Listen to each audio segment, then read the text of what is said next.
আসসালামু আলাইকুম। নিয়মিত বাংলা সংবাদে আপনাদের স্বাগতম। শুরুতেই থাকছে শিরোনাম, এরপর বিস্তারিত। হাসিনার বিরুদ্ধে বিডিআর হত্যাকাণ্ড, সাংবাদিক হত্যাসহ আরও 7 মামলা। এদিকে পুলিশে দুর্নীতি হলে কোনো ছাড় নয়, আওয়ামী 200 পুলিশকে প্রত্যাহার। জানিয়ে দেব 24 দিনে রেমিটেন্স 20,600 কোটি টাকা আসলো। এবং সবশেষ জানিয়ে দেব তরুণদের মন মেজাজ না বুঝলে খেসারত দিতে হবে বিএনপিকেও, বললেন আমির খসরু মাহমুদ চৌধুরী। এতক্ষণ শুনছেন সংবাদ শিরোনাম, এবার জানুন পুরো বিস্তারিত। সাবেক প্রধানমন্ত্রী শেখ হাসিনার বিরুদ্ধে ঢাকার আদালতে আরও 7টি মামলা দায়ের করা হয়েছে। এর মধ্যে রয়েছে পিলখানা হত্যাকাণ্ড ও বিডিআর এর উপসহকারী পরিচালক বীর মুক্তিযোদ্ধা মোহাম্মদ আব্দুর রহিমের কারাগারে মৃত্যুর ঘটনাও। বৈষম্য বিরোধী ছাত্র আন্দোলনের রাজধানীর যাত্রাবাড়িতে online news portal Dhaka Times পত্রিকার সাংবাদিক মেহেদী হাসান নিহতের ঘটনা একটি হত্যা মামলা করা হয়েছে। সেখানে তার খালা রিজিয়া বেগম এ মামলা করেন। এ মামলায় আসামি সাবেক প্রধানমন্ত্রী শেখ হাসিনা সহ 34 জন। ঢাকার মেট্রোপলিটন ম্যাজিস্ট্রেট সাদ্দাম হোসেন শুনানি শেষে একই ঘটনায় যাত্রাবাড়ি থানায় কোনো মামলা হয়েছে কিনা এ বিষয়ে যাত্রাবাড়ি থানার ওসিকে 5 কার্যদিবসের মধ্যে দিতে হবে প্রতিবেদন বলা হয়েছে। মামলার অপর আসামিদের মধ্যে রয়েছেন সাবেক মন্ত্রী ওবায়দুল কাদের, আসাদুজ্জামান খান কামাল, আসিনা আনিসুল হক, আনোয়ার হোসেন মঞ্জু, রাশেদ খান মেনন, হাসানুল হক ইনু, নুরুল মজিদ মাহমুদ হুমায়ুন, চৌধুরী আবদুল্লাহ আল মামুন ও হারুনুর রশিদ প্রমুখ সহ। অন্যদিকে অটোরিকশা চালক বাবু মোল্লা গুলিতে নিহত হওয়ার অভিযোগে সাবেক প্রধানমন্ত্রী শেখ হাসিনা সহ আসামি 25 জন গত রোববার নিহত ভগ্নিপতি মাসুদ রানা বাদী হয়ে এ মামলা করেন। ঢাকা চিফ মেট্রোপলিটন ম্যাজিস্ট্রেট আদালতে বাদী জবানবন্দি রেকর্ড শেষে এ মামলার আবেদনটি হাতিরঝিল থানাকে এজাহার হিসেবে গ্রহণ করার নির্দেশ দেন।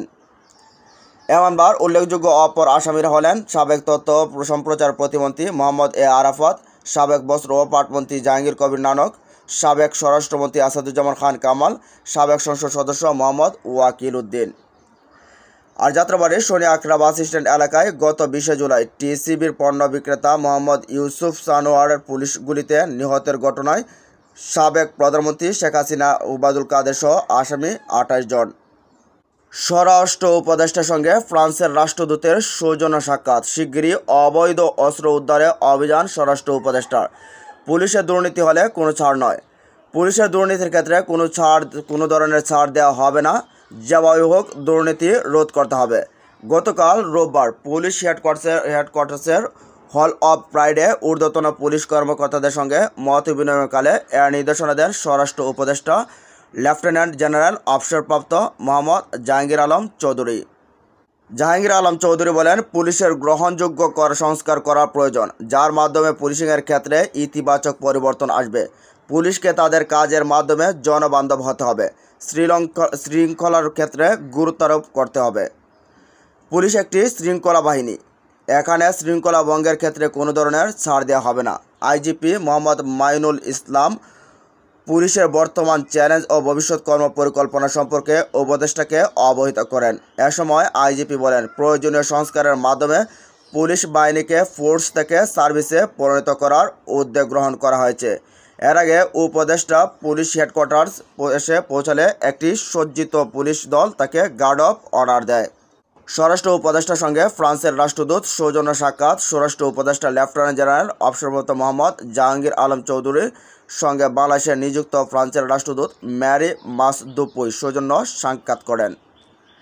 রোববার সচিবালয়ে তার অফিস কক্ষে সাক্ষাৎ করেন তারা। সাক্ষাৎকালে বিদ্যমান আইনশৃঙ্খলা পরিস্থিতি, পুলিশ সংস্কার, অবৈধ অস্ত্র উদ্ধার নানাবিধ বিষয়ে আলোচনা হয়। বৈঠকে স্বরাষ্ট্র উপদেষ্টা বলেন, বাংলাদেশের আইনশৃঙ্খলা পরিস্থিতি ক্রমান্বয়ে উন্নতির দিকে, যদিও নানা শ্রেণী পেশার মানুষের বিভিন্ন দাবি দেওয়া ও ইস্যুভিত্তিক আন্দোলনের কারণে তা কিছুটা চ্যালেঞ্জিং মুখী। আশা করি দ্রুত পরিস্থিতির উন্নতি ঘটবে। বিভিন্ন থানা থেকে লুট হওয়া অস্ত্রের ব্যাপারে রাষ্ট্রদূত উদ্বেগ প্রকাশ করে তিনি বলেন, শিগগিরই অবৈধ অস্ত্র উদ্ধারের বিষয়ে অভিযান পরিচালনা করা হবে। উপদেষ্টা এ সময় বিগত সরকারের আমলে কিছু লাইসেন্স করা অস্ত্রের অবৈধ অপব্যবহারের কথা উল্লেখ করেন এবং সে বিষয়ে পদক্ষেপ গ্রহণের কথা জানান। রাষ্ট্রদূত পুলিশ সংস্কারের বর্তমান সরকারের পদক্ষেপের বিষয়ে উপদেষ্টার কাছে জানতে চান। তিনি বলেন, পুলিশদের বিশ্রামকালীন সময় কম থাকার কারণে অনেক চাপের মুখে তাদের দায়িত্ব পালন করতে হয়। রাষ্ট্রদূতের সঙ্গে একমত প্রকাশ করে উপদেষ্টা বলেন, আমরা পুলিশ সংস্কারের নীতিগত সিদ্ধান্ত নিয়েছি, তবে তা প্রাথমিক পর্যায়ে রয়েছে। আমরা পুলিশ বাহিনী ছাড়াও পর্যায়ক্রমে স্বরাষ্ট্র মন্ত্রণালয়ের আওতাধীন অন্যান্য বাহিনী সংস্কারের উদ্যোগ নিয়েছি। এদিকে 24 দিনেই রেমিট্যান্স 20,600 কোটি টাকা। চলতি আগস্ট মাসের প্রথম 24 দিনে দেশে বৈধ পথে 171 কোটি 83,30,000 মার্কিন ডলার রেমিট্যান্স এসেছে, যা বাংলাদেশি টাকায় প্রায় 20,600 কোটি টাকা। গতকাল কেন্দ্রীয় ব্যাংকের প্রকাশিত হালনাগাদ প্রতিবেদন থেকে এসব তথ্য জানা গেছে।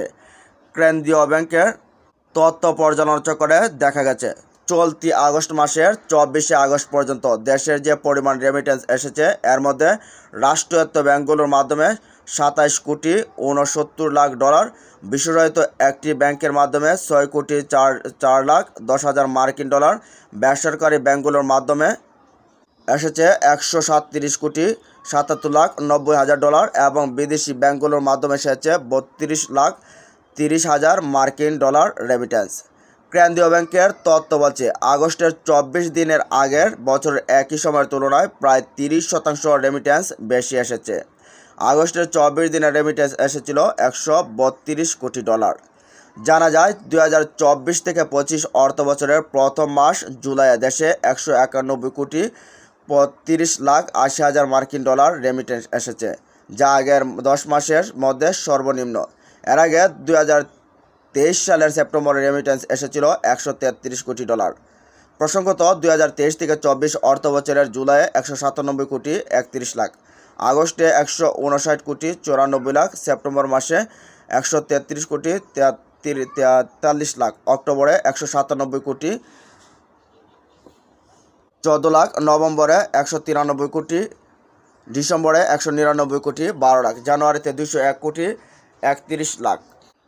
এদিকে নোয়াখালীতে আমির খসরু, তরুণদের মন মেজাজ না বুঝলে খেসারত দিতে হবে বিএনপিকেও। বাংলাদেশের 65% জনগণ বয়সে তরুণ, তাদের মন মেজাজ না বুঝলে ফ্যাসিস্ট আওয়ামী লীগের মতো বিএনপিকেও খেসারত দিতে হবে বলে মন্তব্য করেছেন বিএনপির স্থায়ী কমিটির সদস্য আমির খসরু মাহমুদ চৌধুরী। তিনি বলেন, আপনারা যদি তারেক রহমানকে ভালোবাসেন, তার হাতকে শক্তিশালী করতে চান, তাহলে অন্যায় কাজ করা যাবে না। হামলা, লুটতরাজ, চাঁদাবাজি, মাস্তানি, দখলদারি করা যাবে না। এসবে জড়িতদের বাধা দিতে হবে। গতকাল শনিবার রাতে নোয়াখালীর সুবর্ণচরে চেওয়াখালী বাজারে বন্যা দুর্গত এলাকা পরিদর্শন ও ত্রাণ বিতরণ অনুষ্ঠানে এসব কথা বলেন আমির খসরু। বলেন, এদেশের মালিক সাধারণ জনগণ, এটা শেখ হাসিনারও না, তার বাবারও না। এই বিশ্বাস বিএনপিকেও রাখতে হবে। অন্যায়কারী ফ্যাসিস্ট সরকার পালিয়ে গেছে, আমাদেরও পরিবর্তন হতে হবে। আমরা শেখ হাসিনার মতো হলে পরিণতি একই হবে।